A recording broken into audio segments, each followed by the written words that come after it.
Hello dear students, इस video में हम चैप्टर इंटरनेट के बारे में पढ़ेंगे। इंटरनेट की अलग अलग एप्लीकेशंस के बारे में पढ़ेंगे कि इंटरनेट हमें किस किस चीज़ के लिए यूज़ किया जाता है। तो बच्चों, आजकल के लाइफ में हम पूरी तरह से कंप्यूटर पर डिपेंड हो गए हैं, जबकि हमारे लिए हर जगह काम करना पॉसिबल हो जाता है कंप्यूटर की हेल्प से। घर में, पुलिस स्टेशन में, गवर्नमेंट ऑफिसेज में, स्कूल्स में, एयरपोर्ट में, शॉपिंग मॉल में, मिलिट्री में, हम हर जगह कंप्यूटर्स की हेल्प से अपना काम कर सकते हैं। कंप्यूटर पहले कभी इतना पॉपुलर नहीं थे जितना इंटरनेट के आने के बाद कंप्यूटर पे काम करना आसान हो गया है, कंप्यूटर पॉपुलर हो गया है। तो बच्चों, इंटरनेट क्या है? What is internet? सबसे पहले हम इस चीज़ को समझते हैं। इंटरनेट से हम दुनिया भर के सब कंप्यूटर्स को आपस में कनेक्ट कर सकते हैं। तो इंटरनेट एक इंटरकनेक्शन है बहुत सारे कंप्यूटर नेटवर्क्स का, जो कि पूरी दुनिया में फैले हुए हैं। और उसमें हम इंटरनेट से हम एक कंप्यूटर से दूसरे कंप्यूटर पे इंफॉर्मेशन भी शेयर कर सकते हैं, कोई भी जानकारी को हम शेयर कर सकते हैं। तो इसको हम इंटरनेशनल नेटवर्किंग बोलते हैं। एंड इसको पूरी दुनिया में रिवॉल्यूशन हुआ इसका, और इसमें ग्लोबल विलेज में ये बन गया। तो इन्फॉर्मेशन को हम किसी दुनिया के किसी भी कोने में कुछ सेकंड्स में ही भेज सकते हैं। तो ये इंटरनेट की पॉपुलैरिटी का मेन रीज़न है। तो इंटरनेट कब स्टार्ट हुआ? इंटरनेट सबसे पहले 1960 में स्टार्ट हुआ, जिसमें कि यूनाइटेड स्टेट डिपार्टमेंट ने अमेरिकन मिलिट्री प्रोजेक्ट इसके लिए बनाया था, और इसको हमने क्या बोला था? आरपेंट, मतलब कि advanced research projects agency network.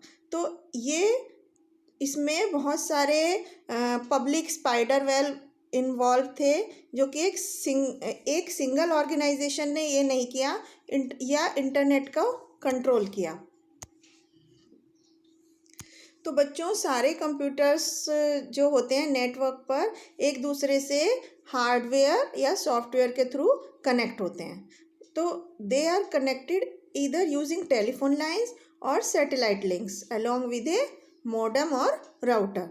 जो सारे कंप्यूटर्स होते हैं वो या तो एक दूसरे से टेलीफोन लाइन के थ्रू कनेक्ट होते हैं या सैटेलाइट के थ्रू कनेक्ट होते हैं। सैटेलाइट से जो कनेक्ट होते हैं उनमें हम मॉडेम या राउटर लगाए होते हैं अपने कंप्यूटर के साथ। तो इस तरह से इंटरनेट को हम कंप्यूटर से इन तरीक़ों से कनेक्ट कर सकते हैं। जैसे सबसे पहले तरीका है यूजिंग ए मॉडेम। हम मॉडेम को यूज़ करके इंटरनेट को अपने कंप्यूटर पर ला सकते हैं। तो डायल अप कनेक्शन एक स्लोअर कनेक्शन है, मतलब डायल करके। तो लेकिन ये बहुत सारे लोग अभी भी यूज़ करते हैं। इस मेथड में क्या होता है, हमें एक एक्सटर्नल या इंटरनल मॉडेम की ज़रूरत होती है। जैसे आजकल क्या होता है, बहुत सारे कंप्यूटर में मॉडेम सीपीयू के इनसाइड में ही लगा होता है, जबकि पहले इसको ज़्यादातर एक्सटर्नल बाहर से लगाकर यूज़ करते थे। एक टेलीफोन लाइन की ज़रूरत होती है इंटरनेट को कंप्यूटर से कनेक्ट करने के लिए। लेकिन इस कनेक्शन में हमें अक्सर क्या होता है कि हमें नेट सर्फिंग करने आसान हो जाती है, और हमें जो ईमेल भेजते हैं वो बहुत ही स्लो प्रोसेस हो जाता है अगर हम मॉडेम को यूज़ करके इंटरनेट को अपने कंप्यूटर पर यूज़ करते हैं। इसके बाद सेकंड तरीका है हम यूजिंग ए ब्रॉडबैंड कनेक्शन। अगर हम ब्रॉडबैंड कनेक्शन को यूज़ करते हैं तो ये बहुत ही फास्ट तरीका होता है इंटरनेट कनेक्ट करने का अपने कंप्यूटर पर, और हम इससे बहुत सारी एक्साइटिंग चीज़ें जैसे कि ऑनलाइन गेम्स प्ले कर सकते हैं, शॉपिंग कर सकते हैं, मूवीज़ देख सकते हैं। अपने बहुत ही आसानी के साथ हम इसमें ये सब काम कर सकते हैं। तो ये सब सर्विस जो है हमें केबल ऑपरेटर प्रोवाइड करता है, हमारा आईएसपी यूजिंग टेलीफोन लाइन को यूज़ करके हमें आईएसपी इंटरनेट सर्विस प्रोवाइडर हमें प्रोवाइड करता है, जो कि हमें रिक्वायर्ड ब्रॉडबैंड मॉडेम भी देता है। तो इस तरह से हम ब्रॉडबैंड कनेक्शन को यूज़ करके इंटरनेट को अपने कंप्यूटर सिस्टम पर यूज़ करते हैं। तो इसमें हमारे कंप्यूटर की स्पीड बहुत फास्ट हो जाती है। ये एक वायरलेस कनेक्शन होता है, लेकिन जब कभी वायरलेस मॉडेम या राउटर को हमें इसमें लगाने की ज़रूरत पड़ती है, तो ये हमें हमारी डिवाइस को इंटरनेट से वाईफाई के थ्रू जोड़ता है, कनेक्ट करता है। थर्ड तरीका होता है यूजिंग ए स्मार्टफोन। हम स्मार्टफ़ोन यूज़ करके भी स्मार्टफ़ोन पर इंटरनेट कनेक्शन अपने कंप्यूटर पर जोड़ सकते हैं। इस केस में हमें एक स्पेशल सॉफ्टवेयर चाहिए होता है जिसको हम स्मार्टफ़ोन हमारा अलाउ करता है, उसमें मॉडेम या वायरलेस एक्सेस पॉइंट होता है कंप्यूटर के लिए। इसके बाद यूजिंग ए डोंगल, एक डोंगल होता है, डोंगल को हम इंटरनेट डोंगल भी बोल सकते हैं। ये एक छोटी सी यूएसबी डिवाइस होती है जो कि हमें इंटरनेट एक्सेस करने के लिए परमिट करती है। तो हम 3G डोंगल या 4G डोंगल को यूज़ कर सकते हैं और ये एक यूएसबी मॉडेम को रेफ़र करती है, मतलब कि यूएसबी मॉडेम इसके थ्रू कनेक्ट होता है। तो इंटरनेट स्टिक होती है, एक यूएसबी नेटवर्क एडाप्टर होता है या यूएसबी मोबाइल ब्रॉडबैंड स्टिक होती है। ये एक फ्लैश ड्राइव की तरह होती है या पेन ड्राइव की तरह, जैसे कि यहाँ पर ये दिखाया गया है। फ्लैश ड्राइव या पेन ड्राइव की तरह ये दिखती है और आसानी से यूएसबी पोर्ट पर इसको हम इंसर्ट कर सकते हैं। ये एक प्लग एंड प्ले डिवाइस है कि ऑटोमेटिकली इंस्टॉल हो जाती है और लैपटॉप पे या पीसी पर हम इसको आसानी से कनेक्ट कर सकते हैं। अब हम सीखते हैं कि किस तरह से इंटरनेट वर्क करता है हमारे कंप्यूटर सिस्टम पे। तो एक नेटवर्क को यूज़ करना हमारे कंप्यूटर्स को एक दूसरे से कनेक्ट करके डाटा ट्रांसफ़र करता है। जब हम नेटवर्क कनेक्शन यूज़ करते हैं, इंटरनेट यूज़ करते हैं अपने कंप्यूटर्स पर, तो हमें एक कंप्यूटर से दूसरे कंप्यूटर पर डाटा ट्रांसमिट करना होता है। मतलब कि दोनों कंप्यूटर को आपस में एक दूसरे से कम्युनिकेट करने की ज़रूरत पड़ती है। तो उसके लिए हमें कुछ रूल्स को फॉलो करने पड़ते हैं जिसको कि हम कम्युनिकेशन प्रोटोकॉल बोलते हैं, जिससे एक दूसरे सिस्टम पर इंफॉर्मेशन को शेयर किया जा सकता है। तो प्रोटोकॉल इंटरनेट के द्वारा भी यूज़ किए जाते हैं, जिसे हम टीसीपी या आईपी बोलते हैं, मीन्स ट्रांसमिशन कंट्रोल प्रोटोकॉल या इंटरनेट प्रोटोकॉल, जो कि हमें ये बताता है कि कंप्यूटर को कब कैसे दूसरे कंप्यूटर से इंटरनेट पर कम्युनिकेशन करना है, मतलब बातचीत करनी है। तो इन रूल्स से कंप्यूटर्स को ये पता चलता है कि एकदम किस तरह से हमें और कब डाटा ट्रांसफ़र करना है। अब होते हैं इंटरनेट सर्विस प्रोवाइडर, जिन्हें हम आईएसपी बोलते हैं। तो ये वो कंपनीज होती हैं जो हमें इंटरनेट सर्विस प्रोवाइड करती हैं और कुछ उन रूल्स को भी फॉलो करती हैं। जैसे ISP provides a bridge between all other computer in world. ISP provider जो होते हैं वो एक ब्रिज की तरह काम करते हैं, जो कि दुनिया भर के कंप्यूटर को एक दूसरे से कनेक्ट करते हैं और इंटरनेट और हमारे कंप्यूटर का एक पार्ट होते हैं। तो इंडिया में जो फेमस आईएसपी प्रोवाइडर है वो कौन कौन से हैं, जैसे Airtel, Docomo, MTNL, Reliance, Vodafone, ये सब इंटरनेट सर्विस प्रोवाइडर हैं। इसके बाद हम एक टर्म को वापस से रिकॉल करते हैं जिससे जो कि इंटरनेट से जुड़ी हुई है, जिसके बारे में हमने पिछली क्लासेस में पढ़ा है। ये है इंटरनेट टर्मिनोलॉजी। इंटरनेट टर्मिनोलॉजी क्या है? इंटरनेट एक बहुत बड़ा नेटवर्क है कंप्यूटर का, जो कि आपस में एक दूसरे से जुड़े हुए होते हैं। तो वर्ल्ड वाइड वेब, WWW जिसको हम बोलते हैं, या सिंपल वेब भी बोल सकते हैं। तो वर्ल्ड वाइड वेब क्या है? ये हमारे डॉक्यूमेंट्स को इकट्ठा करके हम उसको वर्ल्ड वाइड वेब बोलते हैं। कि कंप्यूटर्स के नेटवर्क पर जब हम बहुत सारे डॉक्यूमेंट्स का एक कलेक्शन डालते हैं तो उसको WWW बोलते हैं। तो ये डॉक्यूमेंट्स जो होते हैं ये मल्टीमीडिया डॉक्यूमेंट्स होते हैं। इसका मतलब उनमें टेक्स्ट भी होता है, ग्राफिक्स भी होता है, ऑडियो और वीडियो भी फाइल्स होती हैं। तो इस तरह से हम उनको हाइपर टेक्स्ट या हाइपर लिंक्स वो डॉक्यूमेंट कंटेन करते हैं, जो कि इंटरनेट पर दूसरे डॉक्यूमेंट्स में भी ये सब चीज़ें होती हैं। अब हम पढ़ते हैं ब्राउज़र। ब्राउज़र क्या होता है? ये एक स्पेशल सॉफ्टवेयर होता है जो कि वेब को एक्सेस करने के लिए यूज़ किया जाता है और उससे की इंफॉर्मेशन लेने के लिए हम उसको यूज़ करते हैं। तो ब्राउज़र क्या करता है? ब्राउज़र सर्वर को एक रिक्वेस्ट भेजता है और बदले में उससे अपनी डिज़ायर्ड इंफॉर्मेशन को मांगता है। तो इस तरह से ब्राउज़र से हम वर्क करते हैं। कुछ फेमस ब्राउज़र्स हैं Google, Chrome, internet explorer, Mozilla, Firefox, ये सब फेमस ब्राउज़र्स हैं जिनको हम अपने सिस्टम पर यूज़ कर सकते हैं। इसके बाद हम पढ़ते हैं URL। URL मतलब होता है यूनिफॉर्म रिसोर्स लोकेटर। ये एक यूनिक एड्रेस होता है जो कि हर एक वेब पेज का यूनिक होता है। तो हम इस वेब पेज से क्विकली अगर हमें URL पता है तो हम जल्दी से उस वेब पेज को एक्सेस कर सकते हैं। जैसे कि http://www.khanacademy.com। तो ये एक URL है जो कि हमें एग्जैक्टली उसी वेब पेज पर ले जाता है। वेबसाइट क्या है? वेबसाइट बहुत सारे इंटरकनेक्टेड वेब पेजेस का कलेक्शन है जो कि एक दूसरे से हाइपरलिंक्स के थ्रू जुड़े होते हैं। तो उनका भी इंटरनेट पर एक यूनिक URL होता है। वेब पेज क्या होता है? वेबसाइट HTML डॉक्यूमेंट होते हैं जो कि कंटेंस www। वेब पेज क्या होता है? वेब पेज से मिलकर वेबसाइट बनी होती है। तो वेबसाइट एक HTML डॉक्यूमेंट होता है जिसमें कि टेक्स्ट, ग्राफिक, साउंड, हाइपरलिंक्स, ये सब चीज़ें उसके अंदर होती हैं। इसके बाद होम पेज क्या होता है? होम पेज वो पहला पेज होता है जब हम किसी वेबसाइट को खोलते हैं तो जो हमारे सामने दिखाई देता है वो उस वेबसाइट का होम पेज होता है। हाइपरलिंक क्या है? हाइपरलिंक एक पिक्चर या टेक्स्ट है वेब पेज पर जो कि दूसरे वेब पेजेस से कनेक्टेड होती है।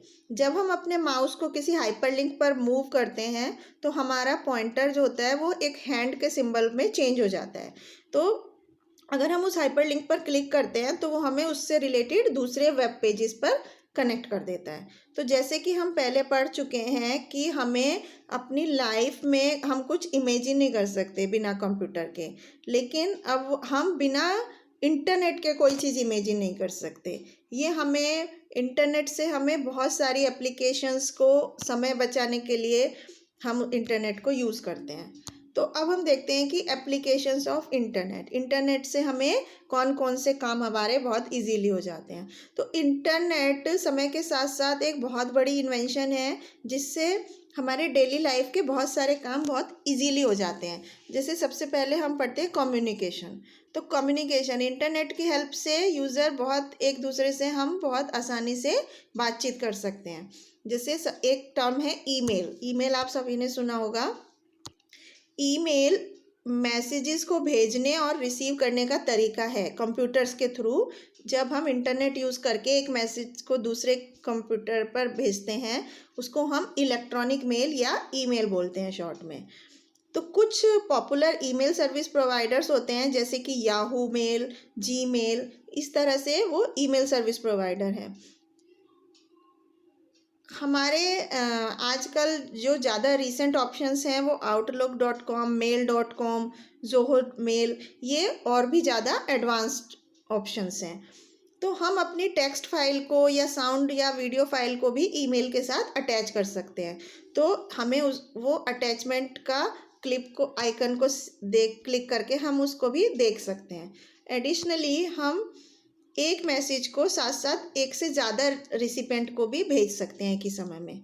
अब हम दूसरी टर्म पढ़ते हैं इंस्टेंट मैसेजिंग। इंटरनेट से हमें क्या फ़ायदा है कि हम तुरंत एकदम से मैसेज को रिसीव कर सकते हैं और भेज सकते हैं। जिस तरह से लेटर्स को पहले भेजते थे तो वो काफ़ी टाइम बाद जाके रिसीवर को मिलता था, लेकिन इंटरनेट से जब हम मैसेज भेजते हैं तो वो जैसे ही भेजते हैं तुरंत ही वो रिसीवर को रिसीव हो जाता है। तो इंस्टेंट मैसेज या IM एक ऐसा प्रोसेस है जिसमें सेंडिंग के टाइम पर ही मैसेज दूसरे यूज़र को भी मिल जाता है। तो ये यूज़र टाइप जैसे ही एक मैसेज भेजने के लिए मैसेज टाइप किया जाता है नेटवर्क पर और उसको भेजा जाता है, ठीक उसी समय रिसीवर को वो दूसरे एंड पर मिल भी जाता है। तो इंस्टेंट मैसेजिंग दो या दो से ज़्यादा लोगों के बीच में सिर्फ इंटरनेट के थ्रू ही पॉसिबल है। इसको हम एक स्पेशल सॉफ्टवेयर यूज़ करके कर सकते हैं जैसे कि याहू मैसेंजर या विंडो लाइव मैसेंजर को यूज़ करके हम उसमें इंस्टेंट मैसेजिंग कर सकते हैं। अब हम नेक्स्ट टर्म पढ़ते हैं चैट रूम। चैट रूम क्या होता है? एक वो एरिया होता है इंटरनेट पर जहाँ पर लोगों के ग्रुप्स होते हैं और जो कि कुछ कॉमन होते हैं, जैसे कि एक साथ वो लोगों एक पर्पज़ के लिए कम्युनिकेट करते हैं। तो उस तरह उसको हम चैट रूम बोलते हैं। तो एक यूज़र जो होता है वो एक मैसेज टाइप करता है तो बाकी जो यूज़र्स उस ग्रुप के होते हैं वो उस मैसेज को देख सकते हैं, तो जो उस समय ऑनलाइन होते हैं उसी सेम रूम में होते हैं। इसके बाद हम पढ़ते हैं ब्लॉग के बारे में। तो ब्लॉग क्या होता है? ब्लॉग एक ऑनलाइन जर्नल या डायरी होती है हर एक किसी की अलग अलग। तो ये ज़्यादातर एक पर्सन लिखता है और इसमें वो बताता है कुछ इंडिविजुअल्स व्यू किसी एक पर्टिकुलर टॉपिक पे, या किसी प्रोडक्ट को प्रमोट करने के लिए, या कोई इन्फॉर्मेशन को देने के लिए वो किसी एक टॉपिक पर अपने व्यू बताता है। तो ये एक ब्लॉग होता है। ब्लॉग में क्या होता है, एक डायरी होती है, इंडिविजुअल डायरी होती है, जिसमें कोई भी पर्टिकुलर व्यक्ति किसी भी टॉपिक के बारे में कुछ इन्फॉर्मेशन शेयर कर सकता है। तो लोगों को कंटेंट रीड कर सकते हैं या उसमें अपने कमेंट्स दे सकते हैं। तो communicate, the other ways to communicate also include audio and video conferencing and social networking site. मतलब कम्युनिकेट करने के दूसरे भी और बहुत सारे तरीके हैं, जैसे कि ट्विटर, फेसबुक। तो इसमें हम ऑडियो और वीडियो कॉन्फ्रेंसिंग भी कर सकते हैं। इसके बाद नेक्स्ट टर्म है, हम जो पढ़ते हैं, रिसर्च एंड एजुकेशन। तो रिसर्च और एजुकेशन में भी इंटरनेट का बहुत बड़ा हाथ है। तो हम किसी भी तरह की कोई इन्फॉर्मेशन जो भी हम इंटरनेट से चाहते हैं, स्पेशल सॉफ्टवेयर जिसको हम सर्च इंजन बोलते हैं, उसमें टाइप करके फाइंड कर सकते हैं। तो सर्च इंजन क्या होते हैं? सर्च इंजन वो प्रोग्राम्स होते हैं जो सारे डॉक्यूमेंट्स को दुनिया के वाइड वेब में सर्च कर लेते हैं। हाँ, for the specified keyword were found, मतलब जो भी वर्ड हम डालते हैं उसको वो पूरे वर्ल्ड वाइड वेब में उसको सर्च करते हैं। तो ये जो पॉपुलर सर्च इंजन है वो कौन कौन से हैं?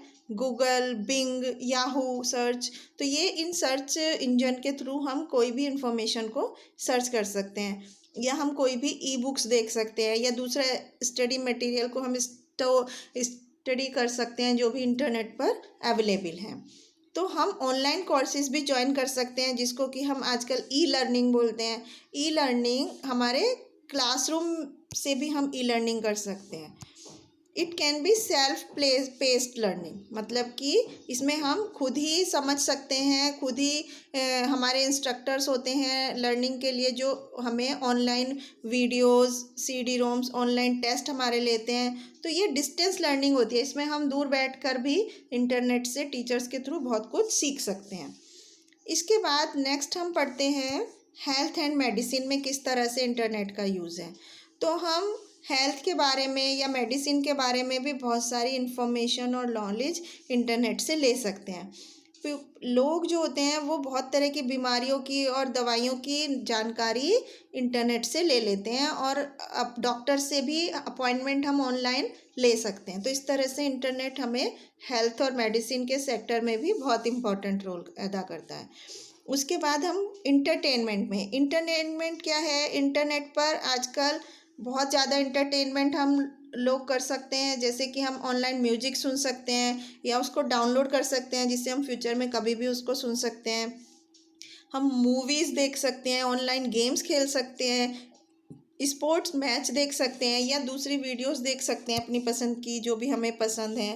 तो इस तरह से हम बहुत तरीके से इंटरनेट के थ्रू अपना इंटरटेनमेंट कर सकते हैं।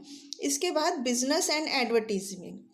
बिजनेस में और एडवर्टाइजिंग के लिए हम किस तरह से इंटरनेट को यूज़ करते हैं? इंटरनेट पर हम वेबसाइट्स पे अपने बिजनेस की डिटेल डाल के या एडवर्टाइज करके अपने प्रोडक्ट का हम उसको पॉपुलर कर सकते हैं। इससे हमें प्रोमोशनल कैंपेन हम यूज़ कर सकते हैं इंटरनेट के थ्रू, या हम उसको अपनी किसी इवेंट को या कोर्स को भी प्रमोट करने के लिए इंटरनेट को यूज़ कर सकते हैं। अब हम देखते हैं किस तरह से हम बैंकिंग के एरिया में ऑनलाइन इंटरनेट फैसिलिटी को यूज़ करते हैं। तो ऑनलाइन बैंकिंग आजकल बहुत ज़्यादा पॉपुलर है, इससे हमारा समय भी बचता है और हम एक्यूरेटली अपने बैंक अकाउंट की कोई भी डिटेल्स ले सकते हैं, कोई भी बिल पेमेंट कर सकते हैं अपनी कन्वीनियंस से घर बैठ के ही, और एटीएम से हम कहीं पर भी अपनी पैसे को निकाल सकते हैं और हमें बैंक जाने में परेशानी का भी हमें सामना नहीं करना पड़ता है। इसके बाद हम ऑनलाइन शॉपिंग या ई कॉमर्स के थ्रू किस तरह से इंटरनेट को यूज़ करते हैं। तो ई कॉमर्स या इलेक्ट्रॉनिक कॉमर्स हमें डायरेक्टली इंटरनेट से चीज़ें खरीदने के लिए सुविधा देता है। जैसे कि हम बहुत ज़्यादा पॉपुलर हो गया है पिछले कुछ सालों से, क्योंकि लोग इससे शॉपिंग करने में बहुत ज़्यादा आराम महसूस करते हैं, और इससे इंटरनेट से हम घर बैठ के ही आरामदायक तरीके से अपनी पसंद का सामान खरीद सकते हैं। तो उन्हें लंबी लंबी लाइंस में इंतज़ार भी नहीं करना पड़ता स्टोर पे जाकर, और वो किसी एक पर्टिकुलर आइटम को भी आराम से देखकर चूज़ कर सकते हैं। तो वो अगर अपने प्रोडक्ट को आराम से बैठ के तुलना भी कर सकते हैं, ऑनलाइन बार्गेनिंग भी कर सकते हैं, या कुछ पॉपुलर ऑनलाइन शॉपिंग स्टोर होते हैं जैसे कि amazon.in है, flipkart.com है, snapdeal.com है। तो इसमें हम घर बैठे ही सब तरह के सामान की शॉपिंग कर सकते हैं। तो बहुत सारी एप्लीकेशन एरियाज़ हैं इंक्लूडिंग जैसे ट्रैवलिंग है, या इंफॉर्मेशन लेनी है हमें किसी प्लेस के बारे में जहाँ कहीं हम घूमना चाहते हैं, या अपने टूर को बुक कर सकते हैं, होटल्स की जानकारी, ट्रेन और फ्लाइट के टिकट बुक करने के लिए हम ऑनलाइन फैसिलिटी इंटरनेट की हेल्प से कर सकते हैं, जिससे कि हमें बहुत ज़्यादा समय की बचत होती है और हम बहुत ही आसानी से अपना काम कंप्लीट कर लेते हैं। इसके बाद अगर हम नई जॉब्स देखना चाहते हैं, अपना रिज्यूम भेजना चाहते हैं वेबसाइट पर, तो उसके लिए monster.com, naukri.com कुछ इस तरह की वेबसाइट्स हैं जिस पे कि हम अपने लिए जॉब्स को भी सर्च कर सकते हैं। तो हम इमेजिन नहीं कर सकते कि हम एक भी दिन बिना इंटरनेट के रह पाएंगे। तो बच्चों, इस चैप्टर में हमने क्या सीखा कि कम्युनिकेशन प्रोटोकॉल क्या है। कम्युनिकेशन प्रोटोकॉल वो रूल्स हैं जो कि कंप्यूटर को नेटवर्क पर इंफॉर्मेशन एक दूसरे से शेयर करने के लिए फॉलो करने होते हैं। दूसरा टीसीपी और आईपी मतलब ट्रांसमिशन कंट्रोल प्रोटोकॉल और इंटरनेट प्रोटोकॉल। ये हमें क्या बताते हैं कि कंप्यूटर को कब और कैसे दूसरे कंप्यूटर से इंटरनेट पर बात करनी है। वर्ल्ड वाइड वेब यानी कि WWW और वेब क्या है, ये एक मल्टीमीडिया डॉक्यूमेंट्स का कलेक्शन है जो कि हमें इंटरनेट पर हाइपरलिंक्स के जो होते हैं उनमें मिल जाता है। हाइपरलिंक एक पिक्चर या टेक्स्ट होता है वेब पेज पर जो कि दूसरे वेब पेज से कनेक्टेड होता है। ईमेल हमें एक कंप्यूटर से दूसरे कंप्यूटर पर इंटरनेट के थ्रू मैसेज भेजने या रिसीव करने की एक फैसिलिटी होती है। इंस्टेंट मैसेजिंग क्या होता है, इंस्टेंट मैसेजिंग से हमें एक ही समय में हम मैसेज को भेज सकते हैं एक यूज़र से दूसरे यूज़र में। चैट रूम एक वो एरिया है जिसमें कि इंटरनेट पर एक कुछ लोगों का ग्रुप कॉमनली एक साथ बात करता है। इसके बाद ब्लॉग एक ऑनलाइन डायरी होती है एक इंडिविजुअल की, जिसमें कि वो इंडिविजुअल अपने व्यूज़ या आइडियाज़ को शेयर कर सकता है किसी एक पर्टिकुलर टॉपिक पे। इसके बाद सर्च इंजन वो प्रोग्राम्स होते हैं जो हमारे सारे डॉक्यूमेंट्स को वर्ल्ड वाइड वेब सर्च करते हैं। यदि हमें किसी चीज़ को सर्च करना होता है तो हम अपने डॉक्यूमेंट की लिस्ट सर्च इंजन पर डालकर उसको सर्च कर सकते हैं। ई लर्निंग क्या है, ई लर्निंग एक ऑनलाइन सेल्फ बेस्ड लर्निंग है। अपने आप हम उसमें सीखते हैं या अपने आप उसमें हम टीच करते हैं, जिसमें कि बहुत सारी वीडियोस, CD रोम्स या ऑनलाइन टेस्ट्स होते हैं। ई शॉपिंग इलेक्ट्रॉनिक शॉपिंग, इसमें हम बहुत सारे डायरेक्टली जो लोग हैं बायर्स हैं वो इंटरनेट से सामान को बेच सकते हैं और ख़रीद सकते हैं। तो इस तरह से बच्चों हमने देखा कि इंटरनेट हमारे लिए डेली लाइफ में कितना ज़्यादा ज़रूरत बन चुका है। बिना इंटरनेट के आजकल हम एक दिन भी इमेजिन नहीं कर सकते, क्योंकि ये हमारी हर चीज़ में काम आता है। हमें ट्रैवलिंग के लिए, टिकट बुक कराने के लिए, हमें घर की शॉपिंग करने के लिए, एजुकेशन के लिए, जॉब सर्चिंग के लिए, बैंकिंग के लिए, इलेक्ट्रिसिटी के बिल पेमेंट करने के लिए। तो बहुत सारी एप्लीकेशंस जो भी आज के टाइम में हमें काम करने होते हैं तो वो इंटरनेट पर डिपेंड होते जा रहे हैं। तो इसलिए आज के टाइम में इंटरनेट हमारी एक बेसिक नीड बन चुकी है। तो इस चैप्टर में हमने सीखा कि किस तरह से इंटरनेट हमारे यूज़ में आता है। आई होप आपको समझ में आया होगा। Thank you.